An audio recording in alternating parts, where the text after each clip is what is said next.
विभीषण जी हनुमान जी से कहते हैं कि बताओ मुझे राम जी कैसे मिलेंगे, ना तो मैं भक्ति करना जानता ना प्रेम करना जानता, परंतु अब मोहि भा भरोसे हनुमंता, बिनु हरि कृपा मिलहि नहीं संता।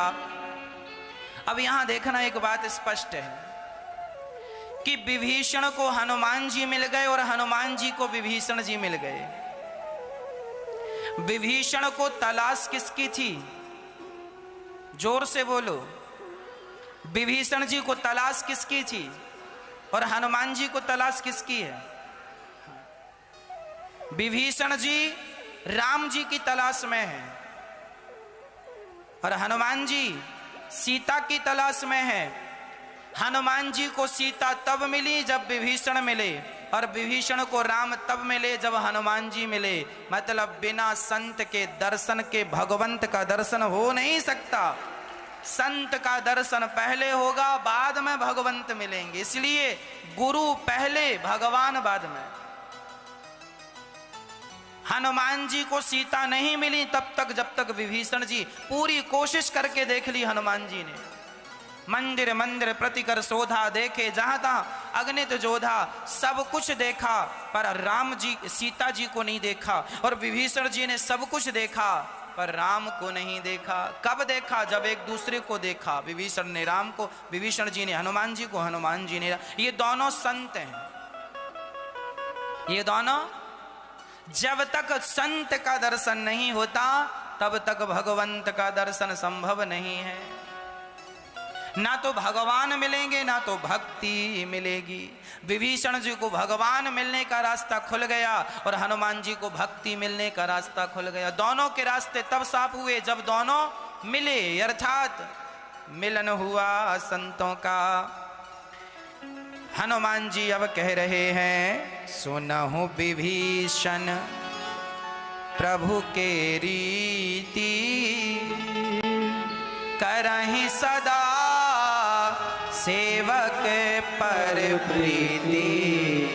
ये चौपाई याद कर लो, भूल ना जाना, मैं इसको रुक के कहूंगा। ये हनुमान जी कह रहे हैं कि विभीषण राम जी उन्हीं को मिलते हैं जो सेवा करता है। सुनहु विभीषण प्रभु के रीति, करहि सदा सेवक पर प्रीति। राम जी किनको मिलते हैं? सेवक को मिलते हैं। जो सेवा करता होगा उसे भगवान मिल जाएंगे। आप किसी की सेवा करो, माँ की सेवा करो, बाप की सेवा करो, जरूरतमंदों की, गरीबों की, दीन दुखियों की सेवा करो, किसी भी प्रकार से किसी की सेवा करो। तुम सेवा करते हो और तुम राम नाम नहीं जपते हो, केवल सेवा करते हो, तो सेवा के बल पर ही तुम्हें भगवान की प्राप्ति हो जाएगी। सेवा ही भक्ति है। इसलिए ये दास अनिरुद्ध जानता है कि भगवान कैसे मिलेंगे। मैं माँओं की सेवा करता हूँ। यहाँ गौरी गोपाल वृद्धाश्रम में माताएं रहती हैं ना, लगभग 180 माताएं जिनके बच्चों ने घर से निकाल दिया है, प्रताड़ित किया है, कष्ट दिया है, वह माताएं यहाँ बड़ी आनंद पूर्वक रहती हैं और उन सभी माँओं की सेवा ये दास अनिरुद्ध करता है। मैं जानता हूँ कि मैं अपने साथ कुछ लेकर नहीं जाऊंगा। भगवान को तपस्या करके भी प्रसन्न इस कलयुग में नहीं किया जा सकता, पर सेवा करके भगवान को प्रसन्न किया जा सकता। ईश्वर को प्रसन्न करना है तो सेवा कीजिए। इसलिए हर बेटा अपनी माँ की सेवा करे, हर बेटा अपने पिता की सेवा करे। तुम सेवा करो अपनी माँ की, बस इसी से भगवान रीझ जाएंगे। कुंडलीक नाम के भक्त महाराष्ट्र में, जहां आज पंढरपुर, जहां विट्ठल नाथ जी विराजमान है, एक्चुअली वहां पर जहां विट्ठल नाथ जी का मंदिर है वहां किसी भक्त का घर हुआ करता था। उस भक्त का नाम था कुंडलीक। वह कुंडलीक अपने माँ की इतनी सेवा करता था। अच्छा, पहले ये सेवा नहीं करता था, पहले अपनी पत्नी के कहने से चलता था। इसका विवाह हुआ तो इसकी पत्नी में यह आसक्त हो गया। एक ही बेटा था अपने माता पिता का, माँ बाप भी बड़ा प्यार करते थे। बुढ़ापा जब आया तो माँ बाप ने बेटे का विवाह कर दिया। एक लड़की आई घर में और वो अपने तरीके से रहने लग गई। अब कुंडलीक उसके साथ रहता, माँ बाप की तरफ ध्यान ना देता, माँ बाप भूखे रहने लग गए, भोजन ना मिलता भर पेट। तब माँ बाप को लगा कि अब मेरा बेटा विवाह करके बदल गया है, अब लगता है इसे अब माँ बाप की जरूरत नहीं है। एक बात बताएं, आजकल बच्चे भी बड़े स्वार्थी होते हैं। सारे नहीं, क्षमा करना, मैं हर बच्चे के लिए नहीं कह रहा हूं, जो इस प्रकार के हैं उन्हें कह रहा हूं। आजकल बहुत सारे बच्चे स्वार्थी होते हैं।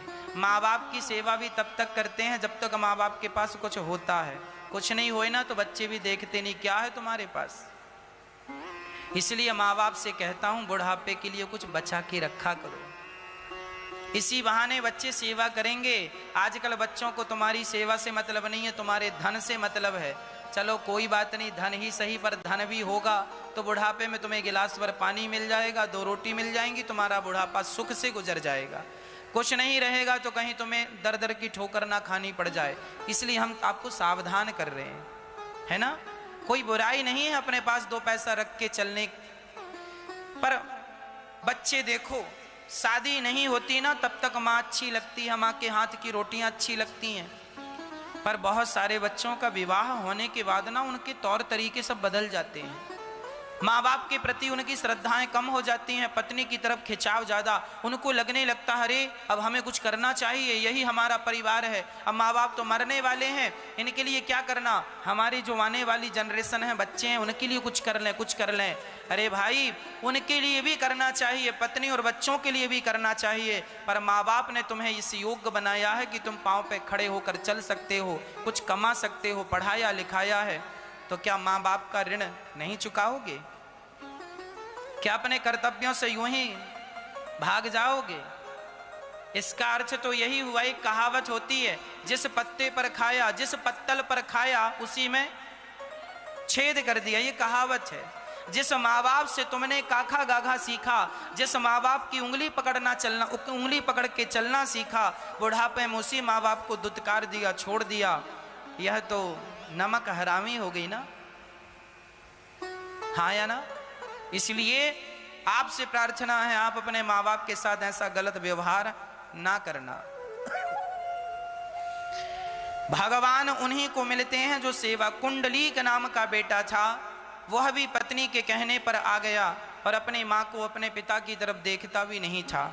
जब माँ बाप को लगा कि मेरे बेटे का व्यवहार बदल गया है, लगता है वैसे हमारी ज़रूरत नहीं है, तो हम क्यों इसके घर में पड़े रहें। माँ बाप बोले, बेटा अब हम तीर्थ यात्रा में जा रहे हैं। मन नहीं था बुढ़ापे में तीर्थ यात्रा में जाने, कहाँ खाएंगे कहाँ रहेंगे, पर अब बेटे का व्यवहार ऐसा है तो बोले ठीक है निकल जाते हैं। तो गांव में एक बैलगाड़ी किसी की ली और तीर्थ यात्रा में चल पड़े दोनों पति पत्नी। पत्नी ने कुंडलीक से कहा, कुंडलीक की पत्नी ने, सुनो जी, जब हमारा विवाह हुआ था तब माँ ने एक बड़ा हार पहना था, वो तो दिया नहीं माँ ने हमें, और घर छोड़ के जाने लगी, लगता है जरूर झोले में दबा के ले जा रही हैं। तो बहू ने कान भर दिए, अच्छा तुम कह रही हो तो हम झोला चेक करके आते हैं। अरे कैसे चेक करोगे, जहां सो जाएगी माँ चेक कर लेंगे। हाँ, पत्नी ने गुप्तचर लगा दिया, अपने पति को लगा दिया सीसीटीवी कैमरा। अब जहां माँ बाप सोए सो कुंडली छिप छिप के माँ बाप को देखे कि झोले का मौका मिले तो झोले में जाके हाथ डाले, पर माँ बाप तकिया बना के रखते थे झोले को सिर के नीचे, अब मौका ना मिले। चलते चलते 15 दिन बाद उनकी यात्रा काशी पहुंच गई। काशी में दोनों बूढ़े माता पिता ने स्नान किया गंगा जी में, गंगा मैया में प्रणाम किया, और रात्रि को कुछ मिल गया, प्रसाद पाया, और वहीं गंगा माँ के तट पर सीढ़ियों पर दोनों पति पत्नी सो गए, झोले को सिर के नीचे रख के। उसमें ज्यादा कुछ नहीं था, सिर्फ कपड़े थे पहनने के। अच्छा, वो सो रहे हैं। अब कुंडलीक ने देखा कि रात्रि को 3 बजे और 4 बजे के पहले एक सांवली सी कन्या निकलती है गंदे से कपड़े पहनकर, और वह कुंडलीक के माता पिता के पास आती है और कुंडलीक के माता पिता सो रहे थे। उनका दर्शन करते ही वह कन्या बिल्कुल सफेद हो गई, सुंदर हो गई, वस्त्र स्वच्छ हो गए और वह वापस जाने लगी। तो कुंडलीक ने पकड़ लिया, ए देवी रुको, तुम कौन हो, अपना परिचय दो। और मेरे माता पिता के सामने आप आई और बिल्कुल साफ सुथरी हो गई, जब आई तो गंदी थी, कौन हो आप? तब उस स्त्री ने कहा, बेटा मेरा नाम गंगा मैया है। अच्छा, आप गंगा मैया हैं? हाँ। तो फिर आप आई थी तब तो सांवली थी और मेरे माँ बाप को देखकर आप गोरी हो गई, स्वच्छ कपड़े हो गए, क्यों? बेटा जब से तू गंगा के किनारे आया है ना, तब से मैं गंदी हो गई थी। तूने कल स्नान किया है ना मुझ में, कल तू गंगा में नहाया है ना और 2 दिन से नहा रहा है? हाँ। बोले तेरे स्नान करने से मैं गंदी हो गई हूँ, क्योंकि तुम जैसे अभागे बेटे जो अपनी माँ की सेवा तो करते नहीं है और माँ पे संदेह और करते हो। तुम जैसे बेटे जब गंगा में पांव रखते हैं ना, तो तुम जैसे पापियों के स्पर्श से मैं अशुद्ध हो जाती हूँ और तुम्हारे माता पिता बिल्कुल निर्मल है। ऐसे निर्मल भक्तों का दर्शन करके मैं पवित्र हो जाया करती हूँ। इसलिए तुम जैसों का दर्शन हुआ और तुम जैसों का स्पर्श हुआ, इसलिए मैं गंदी हो गई, पाप ज्यादा हो गया और तुम्हारे माँ बाप को देखने से मेरे पाप धुल गए। गंगा के भी पाप धुलते हैं भक्तों का दर्शन करने से। राम तेरी गंगा मैली हो गई, पापियों के पाप धुलते धुलते। तुम जैसे पापियों के पाप धुलते धुलते मैं गंदी हो जाती हूँ, जो माँ बाप की सेवा तो करते नहीं हो, 2 रोटी तो खिलाते नहीं हो और माँ बाप पर आक्षेप और लगाते हो, आरोप और लगाते हो। उस दिन से कुंडली की आंखें खुली, गंगा माँ का दर्शन करके वो अपने माँ बाप को चरणों में गिरा, माँ बाप को गाड़ी पे बिठा के ले गया और तब से उसने अपने माँ बाप की ऐसी सेवा की, इतना प्रसन्न की अपनी माँ को, अपने पिता को अपनी सेवा से, कि परिणाम यह हुआ कि एक दिन द्वारिकाधीश अपनी रुक्मणी माँ को लेकर, अर्थात रुक्मणी माँ हमारी माँ, वो अपनी पत्नी को, द्वारिकाधीश रुक्मणी को लेकर के जा रहे थे। तो अचानक भगवान ने कहा, रुक्मणी आज एक भक्त का दर्शन करने का मन हो रहा है। रुक्मणी अम्मा ने कहा, कौन?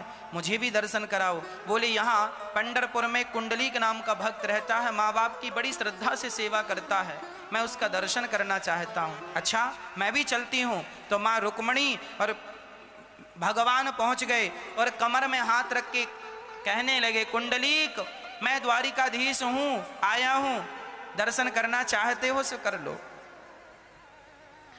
कुंडलीक ने कहा, प्रभु आपका दर्शन करने के लिए तो लोग चलकर जाते हैं और आज आप यहाँ चलकर आए, क्यों? तब भगवान ने कहा, बेटा जैसे मैग्नेट लोहे को अपनी ओर खींच लेती है, चुंबक लोहे को अपनी ओर खींच लेती है, उसी प्रकार भक्त की सेवा भाव, जो सेवा करता है उसका सेवा भाव भगवान को भी अपनी ओर खींच लेता है। तो आपकी सेवा ने मुझे अपनी ओर खींच लिया और मैं आकर खड़ा हो गया। माँ बाप को सुलाकर कुंडलीक आए और भगवान के चरणों में प्रणाम किए। भगवान ने कहा, बेटा तुम हमसे कुछ मांग लो, हम तुम्हें कुछ देना चाहते हैं। कुंडलीक ने कहा, हे विठ्ठल, अब मैं यही चाहता हूं कि जैसे आपने मुझे दर्शन दिया, ऐसे आने वाले भक्तों को दर्शन देकर उन्हें कृतार्थ करते रहना, मैं यही चाहता हूं, ऐसे ही खड़े रहना। तब से लेके आज तक पंडरीनाथ कमर में हाथ रख के विठ्ठलनाथ जी आज भी पंढरपुर में खड़े हैं, आज भी खड़े हैं। ये हैं पंडरीनाथ जिन्हें हम विठ्ठल भगवान कहते हैं। आज भी ये खड़े हैं कमर में हाथ रख के। किसके लिए खड़े हैं? सेवा करने वाले भक्तों के लिए खड़े हैं। इसलिए कहता हूं कि मैं देखो यज्ञ जप तप पूजा पाठ कुछ ना जानता हूं, पर मैं माँओं की सेवा करना तो जानता हूं ना। यदि मैं इतना भी जान जाऊं और इतना ही कर लूं तो भी मेरा बेड़ा पार हो जाएगा। बिना यज्ञ के, बिना जप के, बिना तपस्या के, साधु संत जो तपस्या करके गति पाएंगे, वही गति हम माँ बाप की सेवा करके प्राप्त कर सकते हैं। यह गृहस्थों की सबसे बड़ी भक्ति है।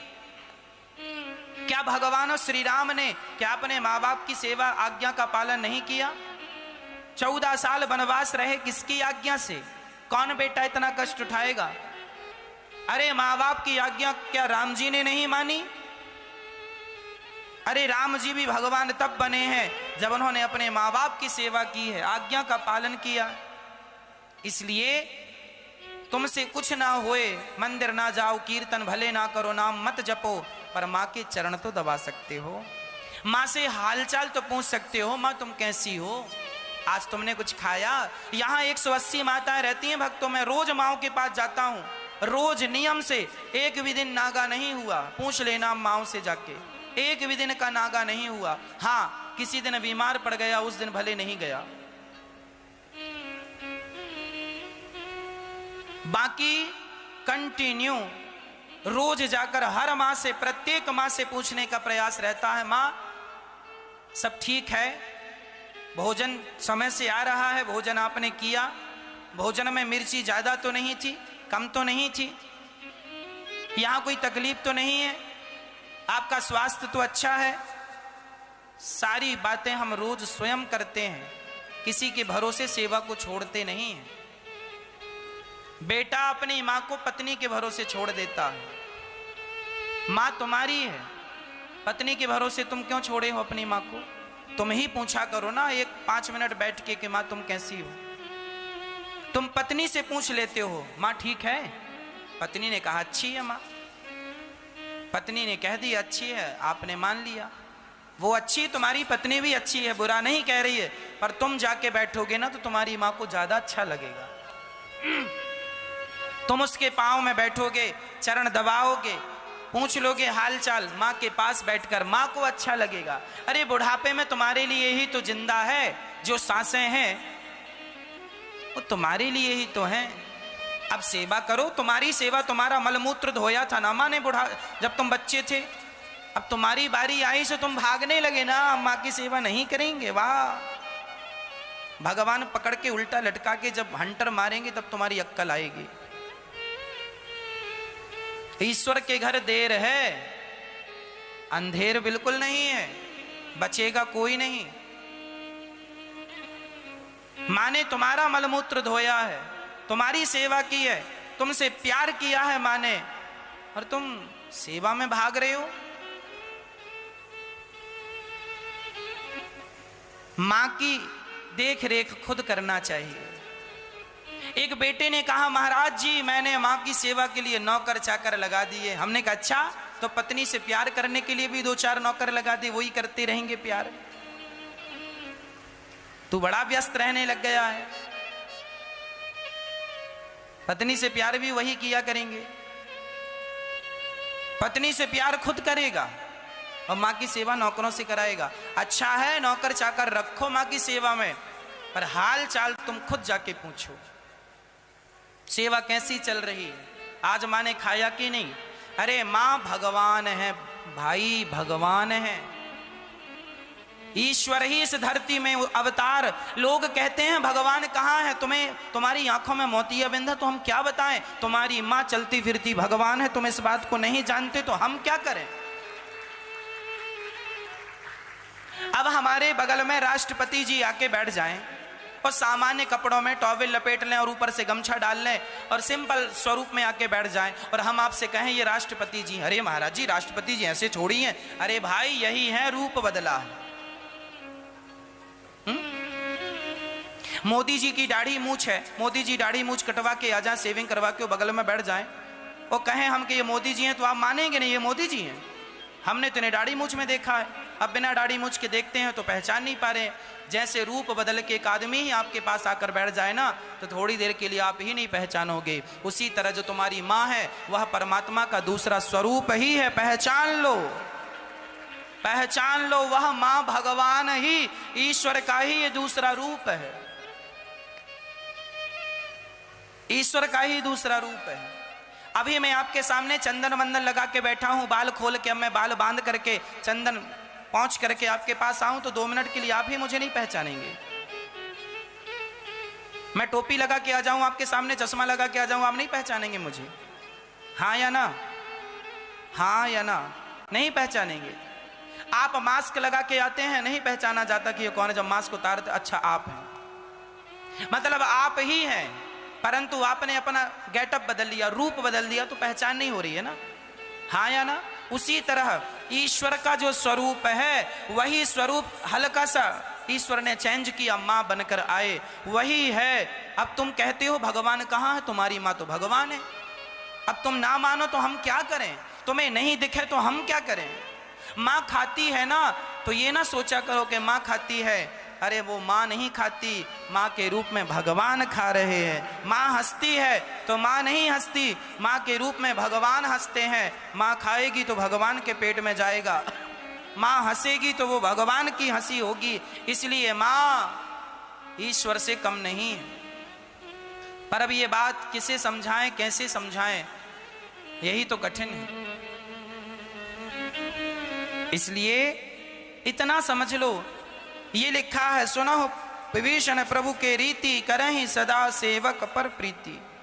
भगवान सदा उनको अपनाते हैं जो सेवा करता हूं कि जरूर इन माओं की सेवा में अपने हाथ बढ़ाइएगा, किसी की भूख मिटाइएगा। इससे बड़ा कोई धर्म नहीं है और इसी से भगवान मिलते हैं। हनुमान जी कह रहे हैं, कहाँ हूँ कवन मैं परम कुलीना, कपि चंचल सबहि विधिहीना। प्रात ले ये जो नाम हमारा, ते दिन ताहि ना मिले आहारा। असमय अधम सखा सुनो, मोह पर रघुवीर, कीन्हि कृपा सुमरी गुण, भरे बिलोचन नीर। हनुमान जी कहते हैं, विभीषण आप ये ना सोचो कि आपको भगवान नहीं मिलेंगे। अरे भगवान सबको मुझ जैसे अधम, हनुमान जी अपने आप को कह रहे हैं मैं अधम हूं।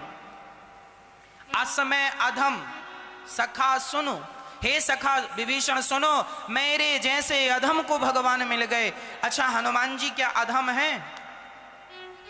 बोलो। हनुमान जी कह रहे हैं, प्रात ले जो नाम हमारा, तेहि दिन ताहि न मिले आहारा। हनुमान जी कहते हैं, जो सवेरे सवेरे मेरा नाम लेता है उसे भोजन नहीं मिलता। क्या ये बात सत्य है? यदि सत्य नहीं है तो लिखी क्यों गई? इसका अर्थ क्या है? इसका अर्थ यह है भक्तों, सवेरे सवेरे हनुमान जी का कोई नाम ले तो ऐसा बिल्कुल नहीं है कि उसे भोजन नहीं मिलेगा। हनुमान जी यह कह रहे हैं, अपने आप को इतना छोटा बता रहे हैं कि देखो, जबकि हनुमान जी का नाम लेने से कोई भूखा नहीं रहता। सवेरे से आप हनुमान जी का नाम लीजिए, सवेरे सवेरे हनुमान चालीसा का पाठ कीजिए, आपका कल्याण ही होगा। हनुमान जी का ये बड़प्पन है। जैसे आप किसी से कहें कि मैं बहुत अधम हूं। सूरदास जी पद गा रहे हैं और सूरदास जी पद में गा रहे हैं, मौसम कौन कुटिल खल कामी, मौसम कौन कुटिल खल कामी। सूरदास जी कह रहे हैं, मौसम कौन कुटिल खल कामी। क्या सूरदास जी कामी थे? नहीं। क्या खल थे? नहीं। पर कह रहे हैं यह क्या है? यह हमारी दीनता। यह व्यक्ति की क्या होती है? दीनता। अपने आप को बिल्कुल छोटा कर लेना। मैं कौन हूं? मैं इतना नीच हूं कि सवेरे मेरा कोई नाम ले ले तो भोजन ना मिले। यह हनुमान जी की उदारता है। क्या है यह? इसे आप ये ना समझें कि लेने से, कई लोग सवेरे सवेरे हनुमान जी के मंदिर नहीं जाते, नाम नहीं लेते, ये सोच के कि दिन भर खाना नहीं मिलेगा। ये बात हनुमान जी ने इसलिए कही क्योंकि हनुमान जी अपने आप को छोटा कह रहे हैं। असमय अधम। अब हनुमान जी अपने आप को क्या कह रहे हैं? अधम। क्या हनुमान जी अधम है? परंतु अपने से बड़ों के सामने जब जाओ, अपना परिचय दो, तो हमारा परिचय ऐसा ही होना चाहिए, हम तो नीच हैं, हम तो अधम हैं, हम तो अज्ञानी हैं, आप ही हमारा मार्गदर्शन करें। जब भी भगवान के द्वार पर जाओ तो भगवान से यही कहना चाहिए, हे नाथ मौसम कौन कुटिल खल कामी, मेरे जैसा कौन अधम होगा, मैं अज्ञानी हूँ, अधम हूँ, नीच हूँ, कपटी हूँ। इसलिए दास अनिरुद्ध ने भी अपना परिचय लिखा है। एक दिन हम बैठे थे तो हमें लगा हमें भी जरा अपने बारे में लिखना चाहिए। आपने अपने बारे में कुछ लिखा कि नहीं? हमने अपने बारे में कुछ लिखा है। हमने अपने बारे में क्या लिखा आपको सुना है? हमने अपने बारे में लिखा, जब हनुमान जी अपने को कह सकते हैं कि मैं अधम हूं, तो मैंने भी अपने बारे में कुछ लिख दिया। ये लाइनें जो आपको सुना रहा हूं इस दास अनिरुद्ध ने ही लिखी और यही मेरा परिचय है। मैं अपना परिचय दे रहा हूं। अपराधी हूं, खल कामी हूं, कपटी हूं, मैं अज्ञानी हूं। मुझ में इतने विशेषण हैं, मुझ में इतनी विशेषताएं हैं। कितनी विशेषताएं? पहली विशेषता, मैं अपराधी हूं, मैंने अपराधों में पीएचडी कर रखी है। अपराधी हूं,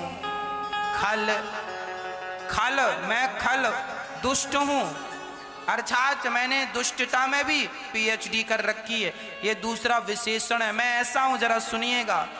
अपराधी हूं, खल कामी हूं, मैं कामी भी हूं एक नंबर का, अर्थात वासनाओं ने इतना परेशान किया है कि वो जीने नहीं देती हैं। कामी हूं, इसमें भी पीएचडी है। तीन विशेषताएं हैं।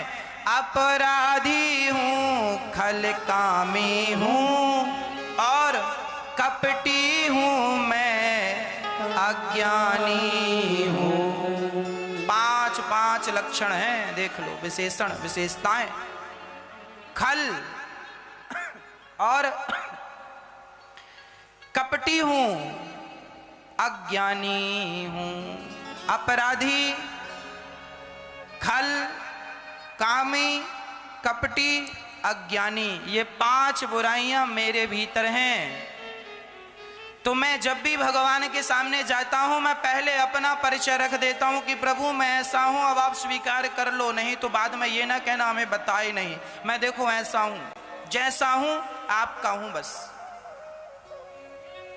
अब इससे अच्छा मैं नहीं हो सकता, क्योंकि मैं सांसारिक तुच्छ प्राणी हूं। मैंने बहुत कोशिश की कि मैं काम को जीत लूं, क्रोध को कंट्रोल कर लूं। ना तो काम वासना ही कंट्रोल में आ रही है, ना क्रोध ही कंट्रोल में आ रहा है, ना लोभ ही कंट्रोल में आ रहा है, ना अहंकार ही कंट्रोल में आ रहा। इसलिए नाथ, अब मैंने ठीक करना नहीं चाहता। मैं जैसा हूं आपके पास आ जाता हूं, आप ही मुझे ठीक कर दीजिएगा। क्योंकि अब आप करेंगे तो, जैसे गाय का बछड़ा बिल्कुल गंदा होता है, पर गाय स्वयं उसे चाट चाट करके निर्मल करती है, वो अपने से निर्मल नहीं हो सकता, उसमें काबिलियत ही नहीं है। उसी प्रकार मैं बछड़ा हूं जो इस विषय वासनाओं से भीगा हूं। यदि मेरी माता अर्थात गौ माता अर्थात मेरे भगवान मुझे निर्मल करना चाहें तो मैं निर्मल हो सकता हूं, नहीं तो मैं निर्मल नहीं हो सकता। मेरा परिचय है ये लाइनें हमने स्वयं ने लिखी हैं, ये दास अनिरुद्ध ने आपको बताने के लिए। कभी आप पूछते हैं ना, महाराज जी आप कौन हैं, कैसे हैं, क्या है, तो ये मेरा परिचय है ना। अपराधी हूं, खल कामी हूं, कपटी हूं, मैं अज्ञानी हूं। परंतु में हमने ये भी कहा है, नाथ जैसा हूं मुझे छोड़ के मत जाओ, मुझे छोड़ के मत जाओ, गोविंद चले आओ, गोविंद चले आओ, गोपाल चले आओ, गोविंद चले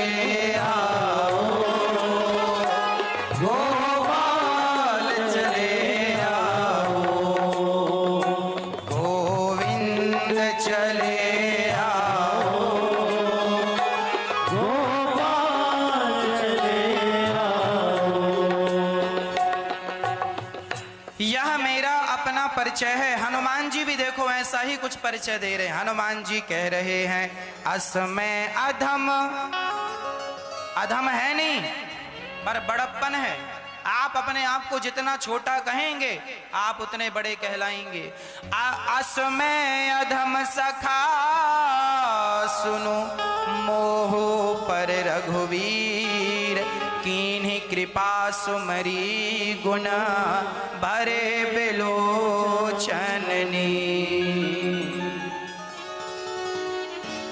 हनुमान जी कह रहे हैं मुझ जैसे अधम बंदर पर राम जी ने कृपा की। ये कहते कहते हनुमान जी रोने लगे। राम जी इतने दयालु हैं कि इंसानों पर क्या, हनुमान जी कह रहे हैं विभीषण आप तो मनुष्य हो और जात के ब्राह्मण हो, हम तो जात के बंदर थे, पर फिर भी राम ने हम पर कृपा की, तो आप पर क्यों नहीं करेंगे। राम जी बड़े दयालु हैं। हे राम तुम बड़े दयालु हो, बड़े दयालु हैं।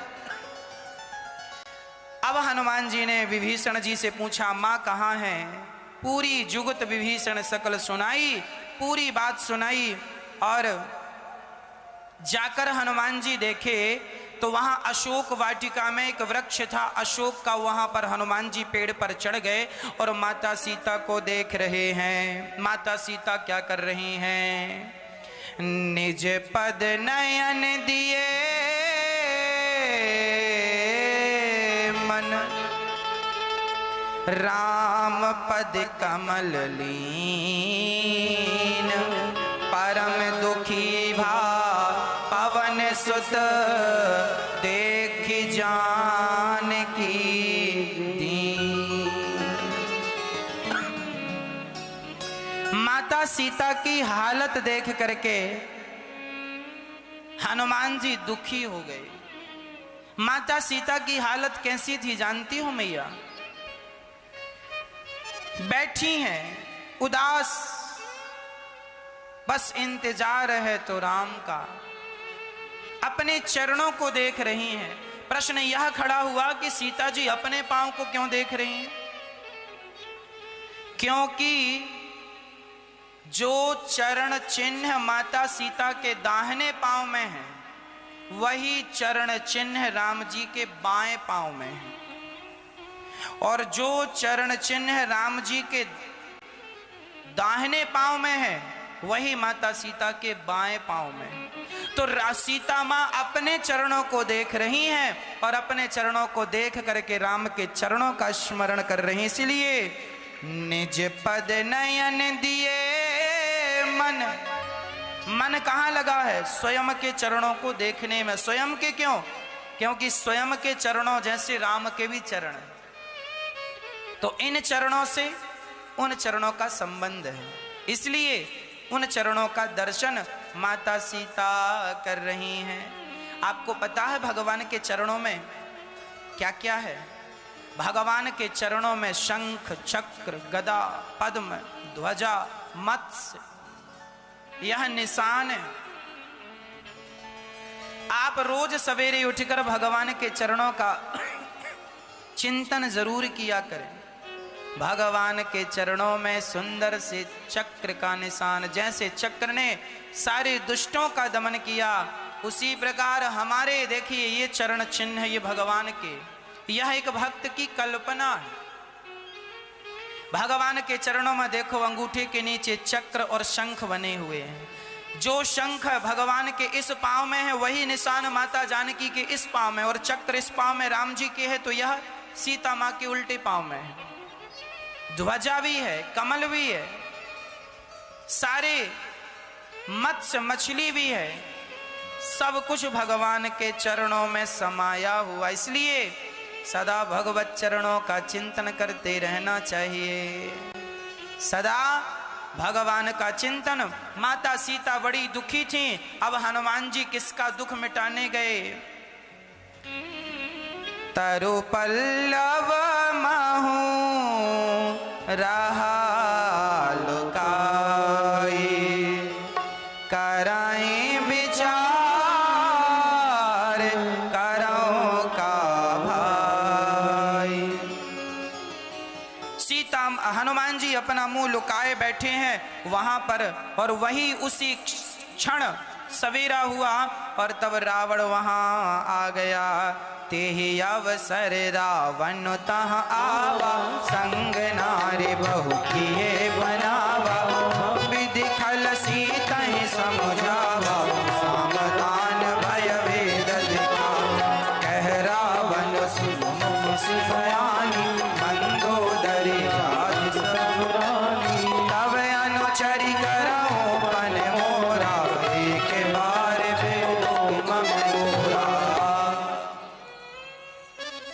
रावण वहां आया और बहुत प्रकार से माता सीता को समझाया, सीता मेरी ओर देखो। रावण बार बार यही कहता, एक बार बिलो कि मम ओरा।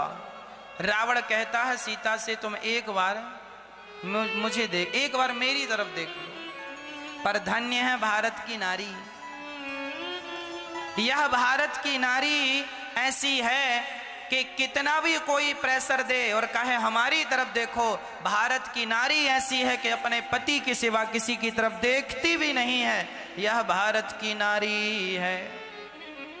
इसलिए हम आपसे कहा करते हैं मेरी माँ कि आप लोग किसी की तरफ ना देखा करो।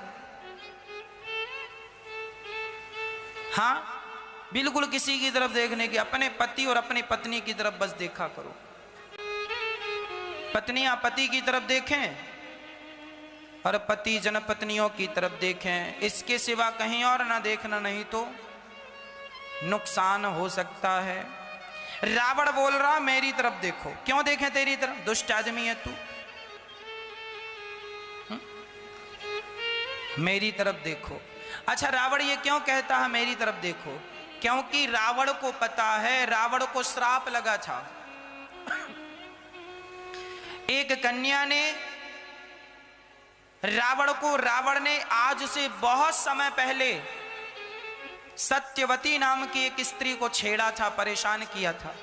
वह तपस्या में लगी थी और रावण ने सुंदरता पर मोहित होकर बाल पकड़ लिए, तो उस स्त्री ने श्राप दे दिया, जा आज के बाद तूने किसी स्त्री को उसकी मर्जी के खिलाफ उठाया तो तेरा सर्वनाश हो जाएगा।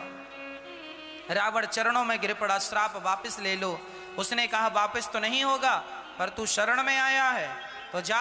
मैं तुझे कहती हूं कि जिस नारी का तू हरण करेगा उसके कारण तेरा सर्वनाश होगा, परंतु एक बार वह तेरी तरफ करुणा की दृष्टि से देख लेगी तो तू सदा सदा के लिए अमर हो जाएगा, फिर तुझे कोई मार नहीं सकता। इसलिए रावण कहता मेरी तरफ देख लो ताकि मैं अमर हो जाऊं, क्योंकि तुम्हारे हरण से मेरा सर्वनाश तो तय है। इसलिए बार बार कहता एक बार बिलो कि मम ओरा, एक बार बिलो कि मम ओरा। तब सीता जी ने तृण धरियोट कहत वैदेही, सुमरी अवधपति परम स्नेही। माता सीता ने एक तिनका उठा लिया और तिनका उठाकर कहा रावण खड़ा रह, आगे मत आना, आगे आएगा तो नाश हो जाएगा तेरा। देखिए माता सीता लंका में है, दुष्टों से घिरी हुई है, फिर भी वह अपना धैर्य नहीं छोड़ रही है, वह मर्यादाओं का पालन कर रही है। तिनका, ये तिनका कौन है? तिनका कहते हैं कि स्त्री किसी पुरुष से बात करे तो दोनों के बीच में कोई पर्दा होना चाहिए। क्या होना चाहिए? पर्दा जरूरी है। पतिव्रता स्त्री के बारे में लिखा है किसी दूसरे पुरुषों के सामने खिलखिला के हंसा ना करो, यूं बातें ना किया करो, हंसी मजाक पर पुरुष से नहीं करना चाहिए। हाँ, सीता मां तिनका लेकर कह रही हैं ये पर्दा सीता माँ के शरीर में एक ही कपड़ा है, अब वो पर्दा किसका करें, इसलिए तिनका। अच्छा ये तिनका कहाँ से पैदा हुआ? जमीन से। और सीता माँ कहाँ से पैदा हुई? जमीन से। तो इस रिश्ते में ये तिनका सीता मैया का भाई हो गया, इसलिए माँ कहती है मेरा भाई संग है, मुझे अकेला समझने की जरूरत नहीं है। तृण धरियोट कहत वैदेही सुमरे अवधिपति परम स्नेही। सुनो दस मुख खग्योत प्रकाश। हे दशानन सुन, देखो सीता माँ कितने ताकत से बोल रही है। हे रावण सुन, तू जुगनू है, जुगनू, और राम सूर्य है। देखो जरा मैं बहनों को समझाऊं, माता सीता का यह चरित्र पढ़ा करो। माता सीता कह रही हैं दुष्ट सठ सोने हरियाणे मोही अधम नीलज लाज नहीं तोही। अरे मूर्ख, अपने आप को बड़ा मर्द कहता है, और जब मेरे राम लक्ष्मण नहीं थे तब मुझे चोरी से उठा लाया, तेरी लंका में झूठी सान लेके बैठा है। अरे जरा राम के सामने मुझे लेके आता तो मैं जानती, चोरी से उठा के ले आया, तू चोर है, चोर। अब रावण भड़क गया। देखिए स्त्रियों को पुरुषों से, दुष्ट पुरुषों से ऐसी ही बात करनी चाहिए। आप जरा ढीली पड़ जाएंगी ना मैया, तो दुष्ट लोग आप पर हावी हो जाएंगे। इसलिए आप ढीला ना पड़े, ढीली ना पड़े, अपने आप को स्ट्रांग बना के रखें, ताकतवर बना के रखें, और हर परिस्थिति का आप गंभीरता से सामना कर पाएं। अपने आप को इस प्रकार की ट्रेनिंग दीजिएगा, अपने आप को ऐसा तैयार कीजिएगा, हर समय के लिए आप तैयार हों। आपकी बेटियों को मैं आपसे पहले भी कह चुका हूं, अपनी बेटियों को जरा तलवार चलाना सिखाओ, अपनी बेटियों को लाठी चलाना सिखाओ। हाँ, ये हमारी बहन बेटियां पाउडर लगा के लिपस्टिक रख के चलती हैं पॉकेट में। ये लिपस्टिक रख के और पाउडर रख के चलने की जरूरत नहीं है, तुम तलवार रख के चला करो। कभी तुम पे संकट आए तो अपनी सुरक्षा कर लो। लिपस्टिक रख के चलने से तुम्हारी सुरक्षा नहीं होगी, पाउडर रख के चलने से तुम्हारी सुरक्षा नहीं होगी। आज के वातावरण में ठीक ठीक जीना चाहती हो तो अपने आप को आप ही सुरक्षित रखो, कोई नहीं रखेगा आपको। ना तुम जमाने के भरोसे ना रहना, ना सही वक्त पे पुलिस आएगी, ना सही वक्त में तुम्हारा बाप आएगा, ना सही वक्त में तुम्हारा भाई आएगा। तुम्हारा विवेक, तुम्हारा टैलेंट तुम्हारे वक्त काम आएगा। इसलिए अपने आप को अभी से ताकतवर बना के रखने में कोई बुराई नहीं है। हर लड़की को अपने आप को मजबूत बना के चलना चाहिए। हर लड़की तलवार चलाना जाने झांसी की रानी की तरह, और हर लड़की अपनी सुरक्षा करना जाने। तुम सुरक्षित तब होगी जब आप स्वयं अपनी सुरक्षा का संकल्प लेंगे। हमें सुरक्षित रहना है। आज के युग में जमाना तो आपको छेड़ने ही बैठा है। अब आप अपने आप को कहां कहां से बचा सकती हैं सो बचाते चलो। जमाना तो आपको परेशान करने ही बैठा है। अब आप अपने आप को कहां कहां से सुरक्षित ला सकती हैं तो ले आइए। इसलिए अपनी सुरक्षा, इसलिए हमारे यहां नारियों को अकेला नहीं जाने दिया जाता कहीं। आज लड़की को अकेला नहीं छोड़ना चाहिए, ना तो माँ को अकेला छोड़ना चाहिए, ना तो बहन को अकेला छोड़ना चाहिए, ना तो बेटी को अकेला छोड़ना चाहिए। क्यों? सीता माता को थोड़ी देर के लिए अकेला ही तो छोड़ा गया था। कहो हाँ या ना? अकेला ही तो छोड़ा गया था। जब जंगल में अकेला, उस युग में, त्रेता युग की घटना है, फिर तो ये कलयुग चल रहा है। उस युग में यदि सीता अकेली रह गई तो सीता पर संकट आ गया, रावण ने चुरा लिया। इसलिए आप अकेली रहोगी तो आप पर भी संकट आ जाएंगे। इसलिए कहा करता हूं सदा अपनों के करीब रहा करो, आसपास। बेटी अपने माँ बाप की परवरिश में रहे, माँ बाप की छाया में रहे और पत्नी पति की छाया में रहे। यदि आप यहाँ हो तो सुरक्षित हो, और यदि यहाँ से जरा लक्ष्मण रेखा तुमने पार की तो रावण तो बिल्कुल बैठा ही है चुपके से, तुम कब मर्यादाओं को तोड़ो, कब वो उठाए। इसलिए तुम्हारे पिता कहते हैं बेटी समय से आया करो, समय से जाया करो। अरे पापा क्या पुराने ख्यालों की बात करते हो। हाँ, अभी 21वीं सदी है, बेटियों को आज़ादी है। आज़ादी तो सीता माता को भी नहीं थी, यदि मिली तो परिणाम सबके सामने था, जबकि वो त्रेता युग था, ये तो कलयुग चल रहा। इसलिए पर्दे में रहने में बुराई नहीं है।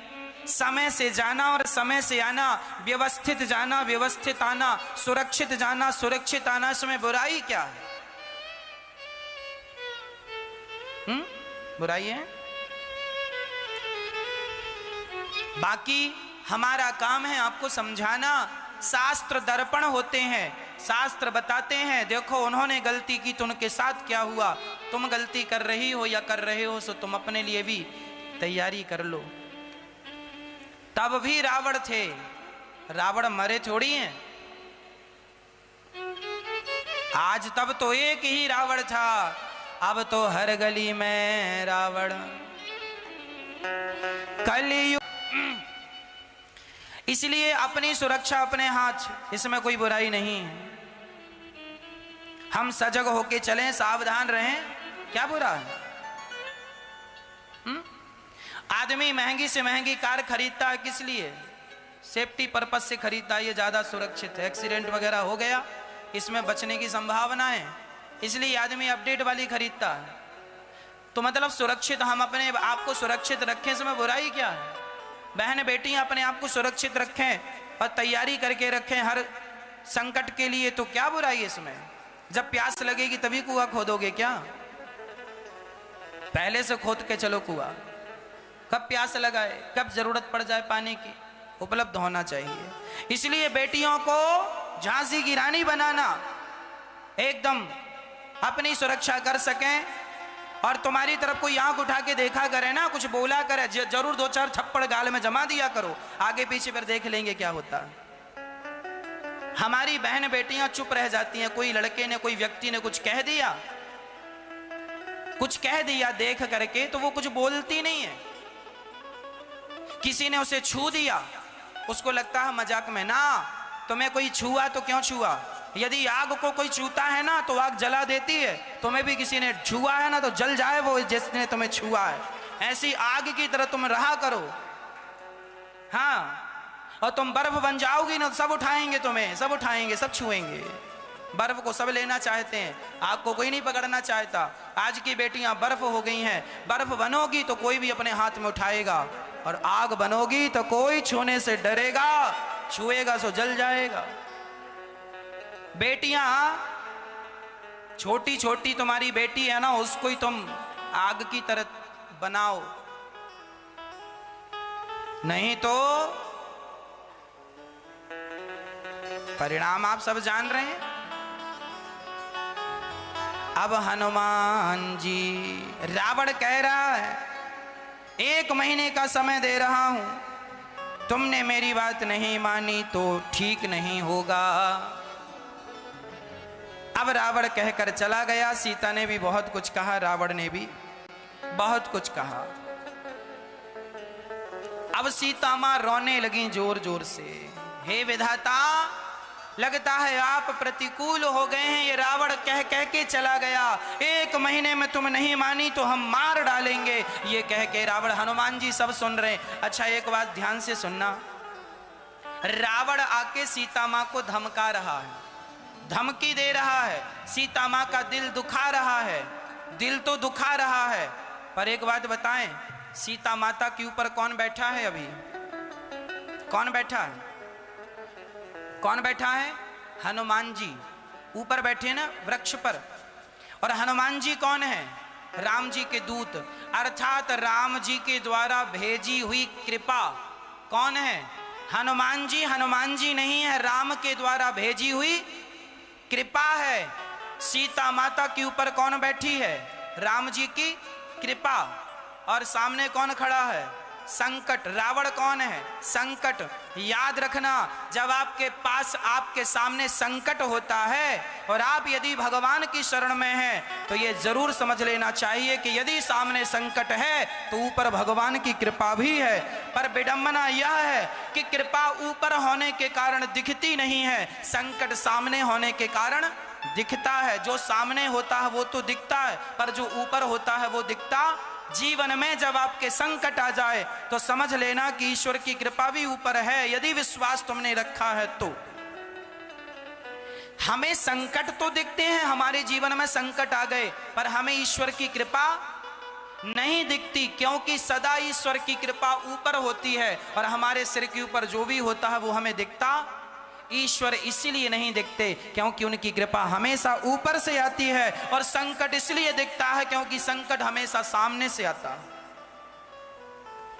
तो उस हाल में भगवान को ना भूलें। यदि संकट आया है तो संग में भगवत कृपा जरूर आएगी। हनुमान जी बैठे हैं, सीता माता रो रही है और त्रिजटा कह रही है सपने। त्रिजटा विभीषण की बेटी थी। त्रिजटा त्रिजटा त्रिजटा नाम राक्षसी एका। त्रिजटा में 3 गुण थे, इसलिए इसका नाम त्रि पड़ा। त्रिजटा 3 गुण थे इसमें। कौन कौन से? रामचरण। त्रिजटा का पहला गुण, ये राम से प्रेम करती थी, राम चरणों से भक्त थी। निपुण, अपने कार्य को करने में कुशल थी और विवेकी महिला थी। विवेका, रामचरण रति निपुण विवेका लिखा है। 3 गुणों के कारण इसे त्रिजटा कहते हैं। ये विभीषण की बेटी है। जैसा बाप वैसी माँ बाप से ही गुण बच्चों में आते हैं। त्रिजटा कह रही है, सपने में एक बंदर आया और उसने सारी लंका को जलाया। अब सीता माँ को अच्छा लग रहा है कि कोई तो आया। अरे सपने में ही सही राम को हमारी याद तो आई। ये सपना सुनाया त्रिजटा ने कि सपने में एक बंदर आया, लंका को जलाया, तहस नहस किया और चला गया। ये सपना सुना करके त्रिजटा कहती है कि मेरा सपना 2-4 दिन में ही सत्य हो जाएगा। अच्छा, हनुमान जी ऊपर से सुन रहे थे कि ऐसा तो हमारा कोई प्रोग्राम था नहीं कि हमें लंका भी जलाना। तब हनुमान जी को लगा अच्छा सपने में आके भगवान जी कह रहे हैं कि अब गए हो तो लगे हाथ फूक के ही आना। तो अब हनुमान जी को लगा चलो ये राम जी का आदेश है, अब आए हैं तो फूक के ही चले। हनुमान जी, त्रिजटा गई और सीता जी बड़ी दुखी, हे तारा, एक तारा नीचे गिर आवे तो आग मिल जाए और मैं जला दूं अपने आप को। सीता मां लकड़ियां समेटा करती थी, थोड़ी थोड़ी लकड़ियां समेट के रखती थी कि ज्यादा लकड़ियां हो जाएंगी और कहीं आग मिल जाएगी सो मैं जल करके राख हो जाऊंगी। अब जी कर क्या करना, राम के बिना कैसा जीना। आनी काठ रचुचिता बनाई, मातु अनल पुनि देह लगाई। सत्य करहि मम प्रीति सयानी, सुने श्रवण सूल समवानी। अब यहाँ सीता माँ दुख व्यक्त कर रही थी कि कपि कर हृदय विचार, दीन मुद्रिका डारी तब जनु अशोक अंगार, दीन हरस उठ कर गहूं। हनुमान जी ने अंगूठी गिरा दी और जैसे ही अंगूठी गिरी सीता माँ को लगा कोई आग का अंगारा आ गया, मैं जल जाऊं। तब देखी मुद्रिका मनोहर, राम नाम अंकितवती सुंदर। सीता जी ने देखा अंगूठी, उसमें लिखा था राम। सीता माँ घबरा गई कहीं रावण की माया तो नहीं।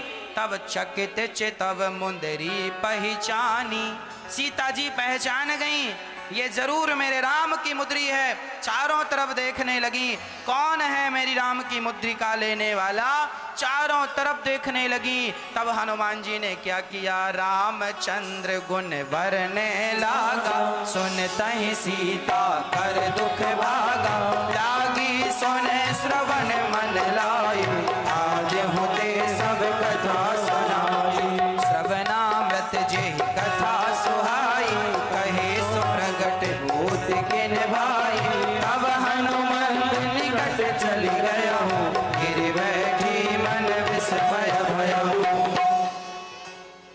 हनुमान जी ने क्या कहा मेरी माँ, रामचंद्र गुण वरने लागा, आगे आप बोलो, सुनतहि सीता कर दुख, जोर से बोलो, सुनतहि सीता कर दुख भागा। अर्थात हनुमान जी ने जैसे ही राम कथा स्टार्ट की, ऊपर से राम जी की कथा, राम कहानी सुनो रे राम कहानी।